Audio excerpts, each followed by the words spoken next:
आज हम लोग इस वीडियो में आपसे बात करेंगे कि इमोशन या भावना क्या होता है और क्या प्रकृति भावना से चलता है या प्रकृति के लॉजिक से चलता है।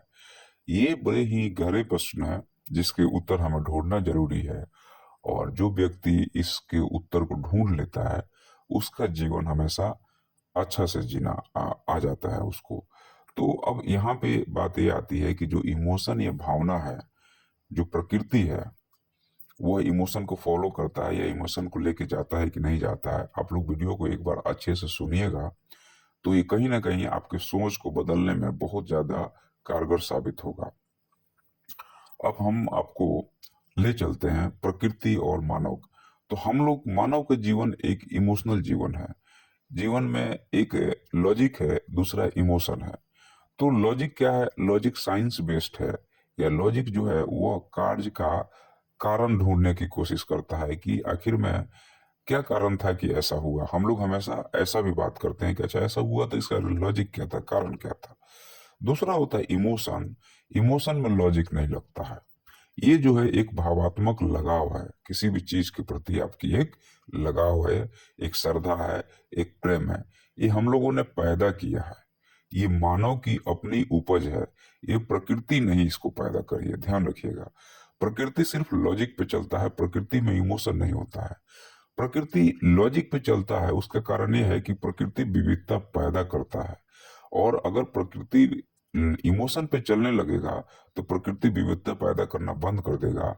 और जैसे देखिएगा किसी का 18 साल का लड़का मर गया, इमोशनल होता प्रकृति, तो 18 साल का लड़का कभी नहीं मरता। इसलिए प्रकृति की लॉजिकल है और हम क्या है, इमोशनल है।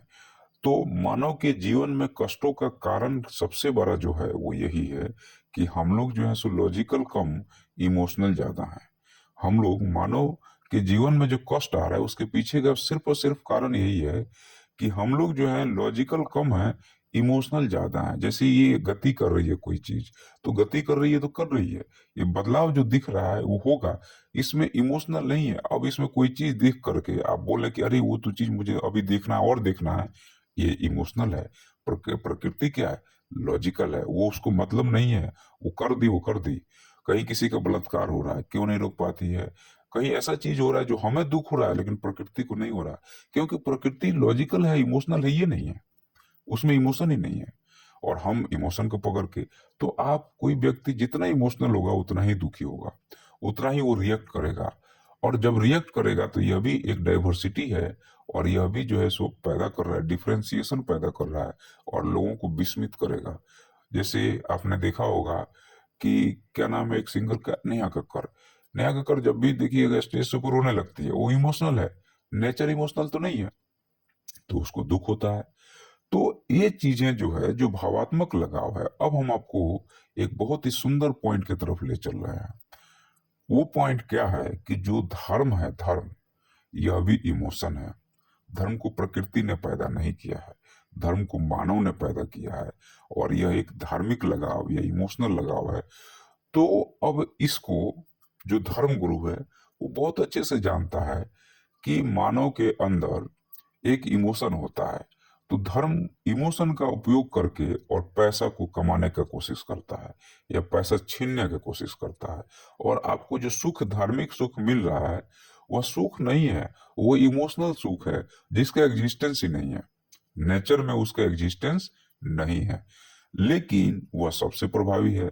इसलिए क्योंकि आपके माइंड को लोग कैप्चर करना सीख लिया है कि ह्यूमन को कंट्रोल हमें कैसे करना है। तो डिफरेंट डिफरेंट तरीके की कहानियों को गढ़ेगा, डिफरेंट डिफरेंट तरीके की चीजों को आपको लेके आएगा। उसमें बदलाव भी होगा। जैसे भगवान के रूपों में आप देखिए बदलाव हो रहा है। वो जानता है, चाहे मौलवी हो, चाहे मुल्ला हो, चाहे पंडित हो, चाहे साधु हो, वो जानता है, वो सीख गया है कि आपकी भावना के साथ मुझे कैसे खेलना है। तो भावना के साथ जब वो खेलना सीख जाएगा तो आपको मूर्ख बनाना आसान है, क्योंकि प्रकृति में तो लॉजिक है, भावना नहीं है। लेकिन हमने जिस चीज को पैदा किया है, या इसको भावना को या रिलीजन को या धर्म को किसने पैदा किया है? समाज के सबसे होशियार व्यक्ति ने पैदा किया है। और वो इसलिए कि लोगों को कैसे बांधा जाए, लोगों के संसाधन को कैसे छीना जाए। आज बड़े बड़े धर्म गुरु एरोप्लेन से घूम रहा है और तुमको बस भावना में बहला करके तुम्हारा सारा पैसा दान में ले लेता है, और उसके बाद में उससे वो पैसे से ऐश करता है, और तुम जो है उस पैसे को दान में देते हो कि इससे भगवान खुश होगा।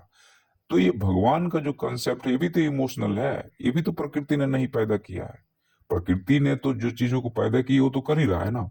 अब देखिएगा, कोई डाकू है, कोई चोर है, वह भी प्रकृति का एक एलिमेंट है। कोई राक्षस है, वो भी प्रकृति का एलिमेंट है, प्रकृति ने पैदा किया है बैलेंस करने के लिए, विविधता पैदा करने के लिए। तो उसको उतना जल्दी वो मारता नहीं है, उसको वो रखता है, एक समय के बाद उसको मारता है। इसका मतलब ये है कि प्रकृति में भावना नाम की कोई चीज ही नहीं होती है, और हम लोग हमेशा भावना में बहे जा रहे हैं। तो जब आप हमेशा भावना में बहे जाएंगे, तो इसका मतलब ये है कि आपको दुख होगा, तकलीफ होगा, मोह होगा। मोह जो है सो भावना ही है और कुछ नहीं है, बेटा पुत्र का, वो पुत्री का मोह। लेकिन जो आदमी लॉजिकल हो जाता है, उसके अंदर से मोह कम हो जाता है, तो वो ज्यादा पैसा कमाता है, वो ज्यादा सुखी रहता है, क्योंकि उसको पता है कि हमको जिस दिन मारना होगा उस दिन प्रकृति तो मार ही देगा, क्योंकि वो लॉजिकल है, इमोशनल तो है नहीं। तो गॉड का कंसेप्ट इमोशनल है, और रिलीजन का कंसेप्ट इमोशनल है, परिवार के कंसेप्ट इमोशनल है। लेकिन मानव के अंदर अगर लॉजिक और इमोशन का बैलेंस नहीं होगा, तो भी दिक्कत है कि हमारी सोसाइटी में जो भी जिसको मारना होगा मार देगा। तो इमोशन भी जरूरी है, लेकिन इमोशन का एक स्तर होता है। मतलब एक आवश्यकता से ज्यादा इमोशन, आवश्यकता से ज्यादा धार्मिक हो जाना भी प्रॉब्लमेटिक है। तो बुद्ध ने जो बातें कही कि फॉलो द मिडल पाथ, उन्होंने ऐसे में नहीं कही। उन्होंने कहा कि लॉजिक और इमोशन के बीच में जीना चाहिए। याद रखिएगा, मैं जो बोल रहा हूँ बहुत ही इंपॉर्टेंट बात बोल रहा हूँ। लॉजिक और इमोशन के बीच में जीना चाहिए, ना हमें एक्सट्रीम लॉजिक में जाना चाहिए, ना हमें एक्सट्रीम इमोशन में जाना चाहिए। भूत और भविष्य के बीच में जीना चाहिए।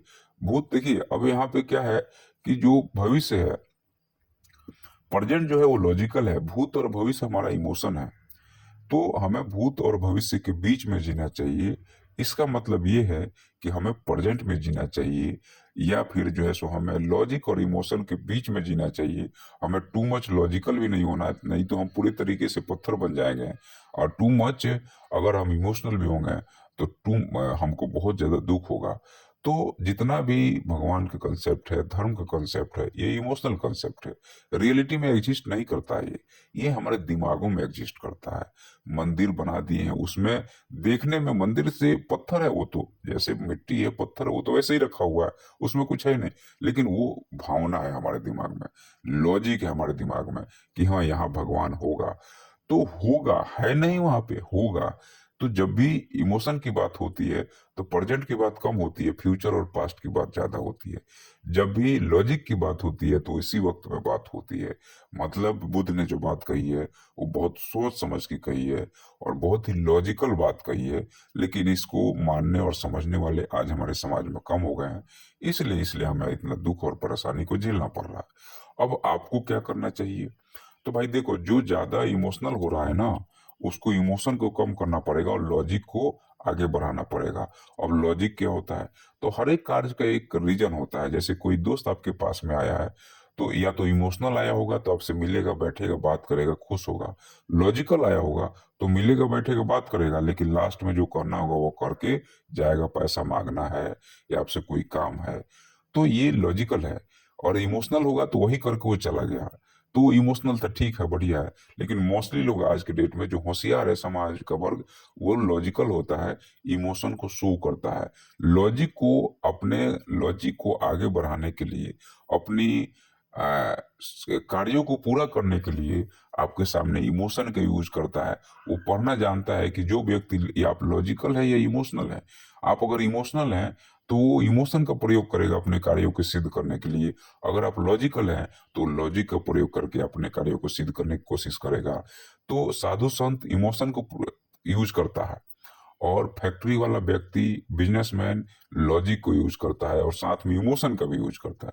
वीडियो पसंद आएगा तो आप लोग एक कमेंट जरूर करिएगा कि